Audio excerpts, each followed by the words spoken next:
Hello, guys. This is Amber, and this is my lovely husband, Andrew. What up, And, though? and we are going to have a little pillow talk. Word. Word. Our pillow talk discussion is going to be on quitting our jobs. Yep. Woohoo! Andrew and I quit our jobs January of this year. Yep. You want to tell It's them been, what, like 7 months now? You want to tell them what you were doing? Yeah, sure. Why not? So, I was working for the Coca-Cola company in their finance department because that's where my background is in. And so, I worked there for about 3 years. But, I had a business that I started back in 2013 called Preparing Now for the Future, which is a life coaching program, a life coaching business for high school and college students around personal finance, professional development, and career planning. And it was just time to really put forth the time and energy that the business needed for it to really get off the ground, and for me to pursue my passion. So, after praying about it, talking to the wife, we decided that was going to be the best decision for us at this particular point, before we start having kids and stuff, right? Mm-hmm. Yeah, I have a business called Back to Basics Gymnastics Academy, and we do gymnastics, kids yoga, kids cooking. We teach all sorts of things, the after school programs, and mine's been going for about 4 years. So I know that when Andrew approached me about quitting for me, we had discussed it, and I decided I was going to do it. But when he told me that he wanted to quit too, I was like, no, we're not gonna do that. We both gonna be broke on the side of the road. But of course, we trusted in God, and we both quit. Yeah. I actually don't know if a lot of people know that we quit our jobs. Really, I don't know if we some really. people know, but the people that we interact with on a regular basis, they know. But I mean, there's still people who I'll share that with, and they'll be like, "What? I didn't know you quit," or be like, "Oh, I didn't know your wife quit." It's like a double whammy. It's like, oh, you quit and your wife quit, and y'all not broke, and y'all on the side of the street yet. That's that favor. That is that favor, for real. Yeah.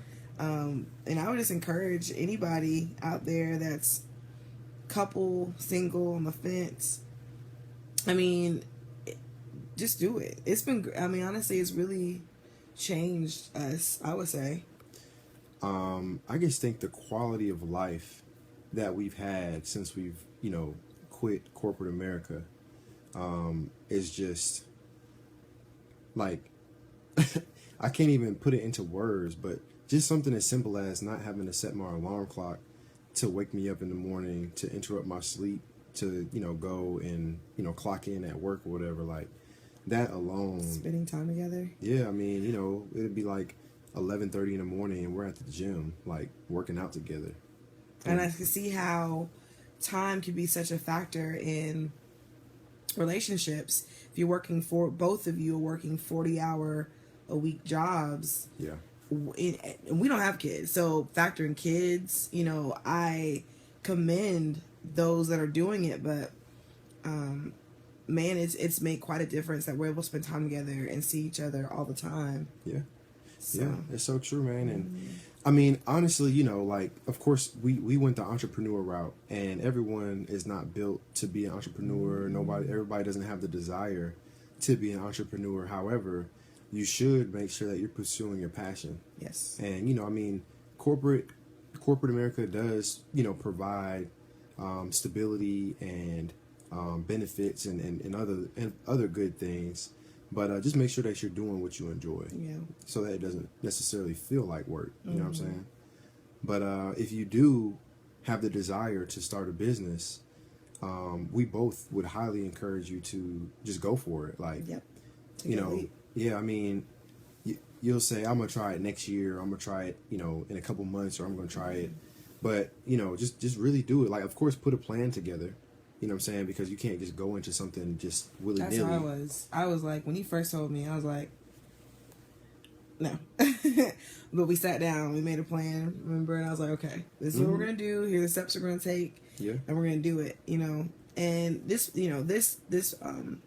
this talk really isn't to encourage you to quit your jobs. It's just giving you guys a little background about. Nah, it is. Nah, it is. Well, excuse me, sir. It is. Well, excuse me, but for me, it's just more.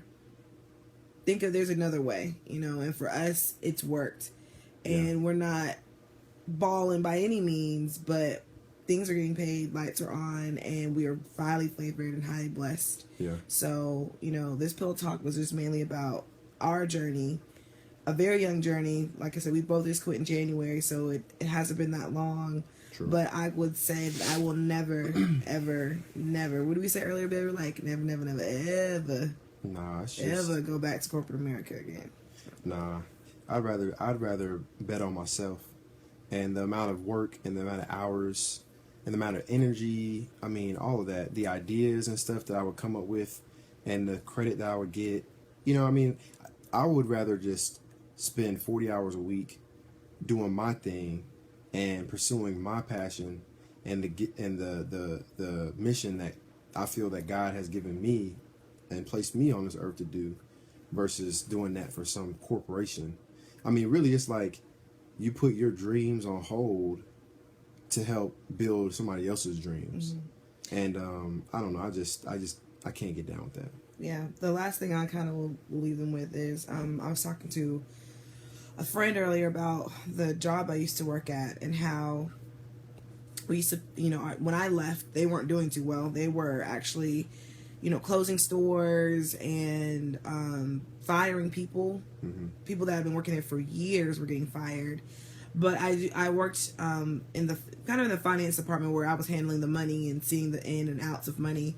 And I just remember, no matter how many people they fired, no matter how many stores were closing, which also equals other people getting fired, the owner of the company, without fail, every single month got like $5-6 million easy. It was automatic every single month. So you have $5 million every single month.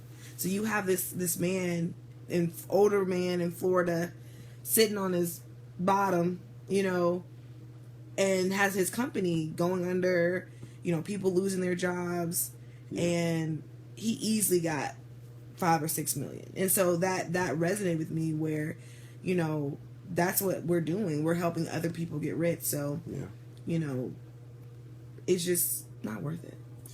Nah, and I mean, and the last thing I'll say is just, in order to eventually become wealthy, you have to have multiple streams of revenue, multiple streams of income.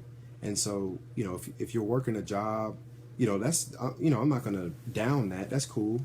But if you want to be able to sustain long term and be able to build wealth, it takes more than just having one source of income. And I'm not talking about having 3 and 4 jobs, because nobody wants to spend all their life just working. Like, you have to find something that's going to provide residual income. And what I mean by that is, you do the work one time, and then after that you continue to get paid, like on a monthly basis or annual basis or however long. And so, like, for example, just to give you an example, like, let's say that you sell insurance, right?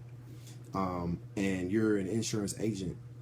Every time that you get someone to purchase insurance, you make a commission off of that, right? And so every time that person pays their premium, you get a certain percentage of that premium that they pay. So that's a residual income that you get every month, as long as that person continues to pay their insurance. So, that's just an example, so you kind of understand what residual income is. But you got to find a way to bring in that residual. And so Amber and myself, we've started that with It Works, as well as Cupid Travelers. Those are 2 network marketing businesses that we've joined, that we believe will provide us with some residual income, so that we don't have to continue working until we're like 50 and 60 years old. Yeah. So we'll leave you with that, with that, that our story about how we're building not only financial freedom for ourselves, but for our future children, our future grandchildren, because that's what's important. Being able to leave a legacy for our kids. Yeah. And so that's the Pillow Talk for the night.